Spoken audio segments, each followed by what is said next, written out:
Do Not Enter. Written by C. Austin. When I first moved into my apartment, the landlord told me a strange thing. Always check that the room is the right one before entering. Sage advice from a master of the obvious, you might say. Truth be told, I hadn't really been paying much attention up to that point. My landlord was the type of woman that put no effort in sounding happy to meet you, and whatever Eastern European accent she had certainly didn't make it any easier to understand. I probably should have asked a few more questions, but signing a lease wasn't a process I wanted to prolong any longer than I had to. Besides, it's not like I really needed an explanation. My early childhood diet didn't consist exclusively of paint chips after all. For how cheap the rent was, I wasn't about to worry over a bad joke. The place was one of those oddities of design that seemed to suck the fun out of everything anyway. Nothing but a series of copy and paste apartments stacked on top of each other for 13 laborious floors. Each one was practically identical, right down to the way the front door stuck when it rained. Not a single window among them. They even came furnished with a full set of drab appliances and furniture, devoid of any particular style or taste. It's like living in a filing cabinet, sterile and lacking a life of its own. You'd think we all lived in alphabetical order and referred to each other by apartment numbers. My accountant would love this place. As dull as the accommodations were, it didn't take more than a month for things to get interesting. They were little things at first, mostly just noises. Nothing particularly sinister, but they did a great job of keeping me up at night. One night, I'd hear unintelligible whispers coming from my neighbor's bathroom that lasted for hours. The next, I'd swear I heard far-off wolf-like sounds from the floor above, despite a rigidly enforced no-pets policy.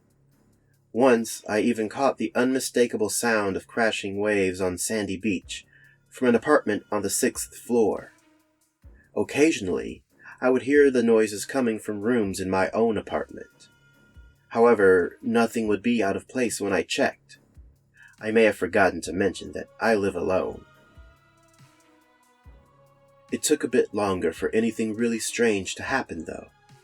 It was 4 months into my stay when the sound of clinking glass and slamming cabinets woke me.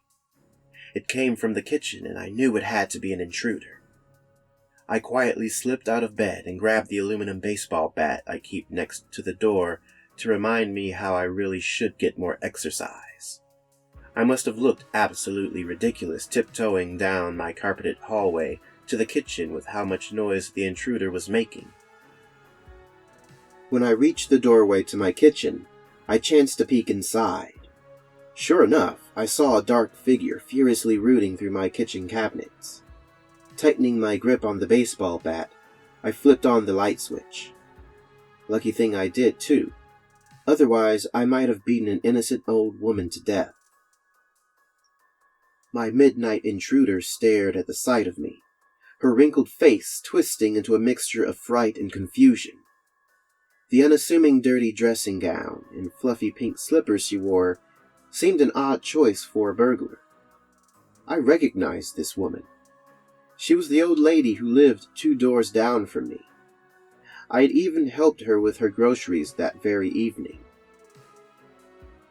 After managing to calm the poor woman down and assuring her that she was not in fact in her own flat, my elderly neighbor apologized profusely.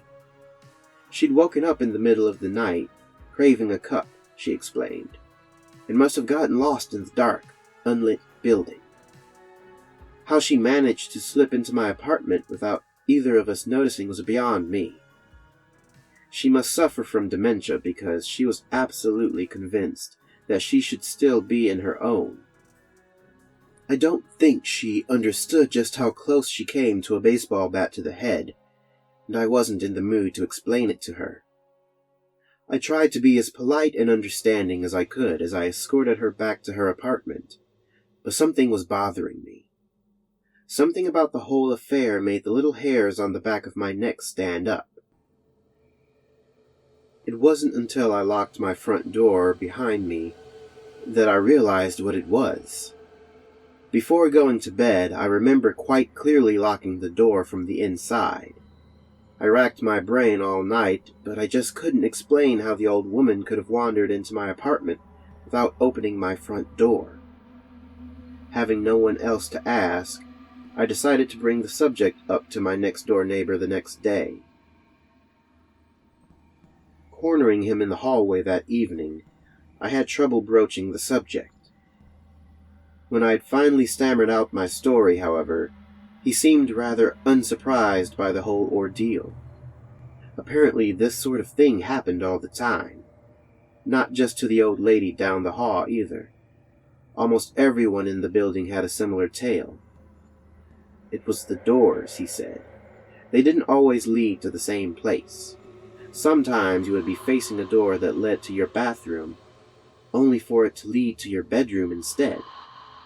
It could even lead to a completely different apartment on a completely different floor. Once, he heard that someone's closet door had once opened to the alley on the north side of the building.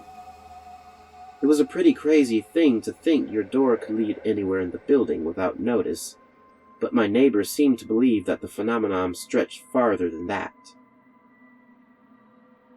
To get around this little nuisance, he suggested I do what the other tenants do.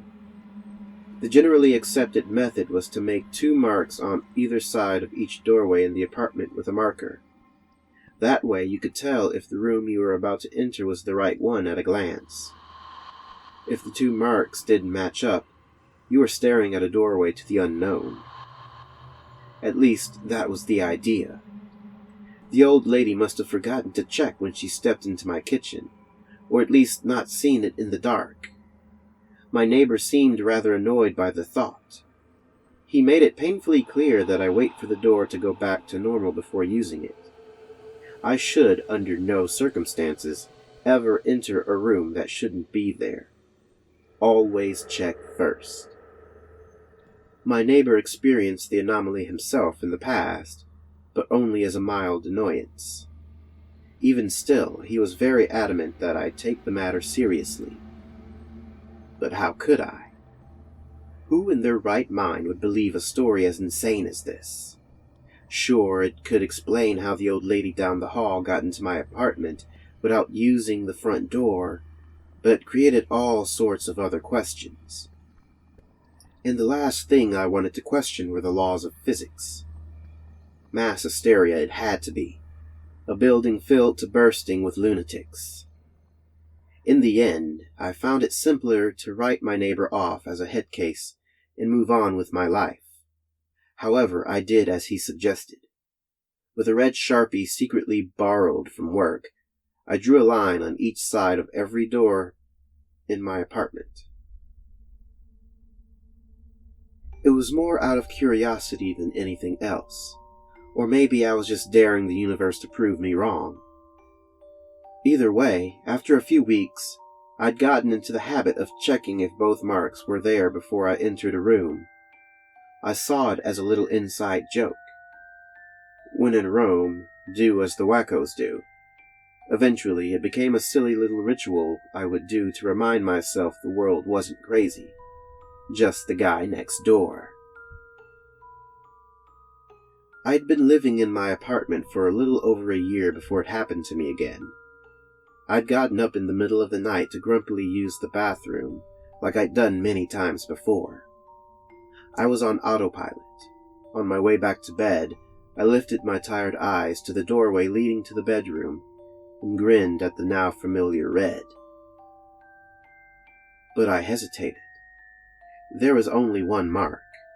Though only lit by a small lamp in the hallway, I was absolutely sure there was no red mark on the bedroom side of my door.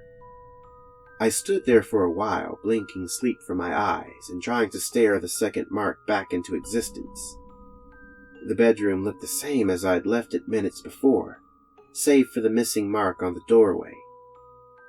Were my eyes playing tricks on me? Maybe I was dreaming. Or was my kooky neighbor's story the real deal? As ridiculous as it sounded, I was sure of one thing. There had been 2 marks on my trip to the bathroom. I didn't go in right away. I wanted to, but a small part of me took what my neighbor told me seriously. First, I waved an empty hand in the doorway. Nothing particularly spooky happened. Emboldened by the knowledge that this phantom room wouldn't immediately melt my skin off, I took a tentative step inside. At first glance, nothing looked out of the ordinary. Everything was where I remember leaving it. Even my comforter was thrown aside like I'd just been sleeping under it minutes before. But then why was the mark missing from my doorframe? I was certain that there had to be something different about this room. In that moment, my neighbor didn't seem so crazy, and all I needed to prove it was to find what was wrong with this room. I tore open my closet and flipped my mattress in search of clues. Every drawer was emptied on the floor in my quest. I even tore the carpets up at the ends to look underneath. I looked everywhere in my madness but found nothing. Everything was where it should be. Somehow, though, I knew this was not my bedroom, and it wasn't until I turned back to the door to check if the second mark was really missing that I realized what was different about it. This room had no doors.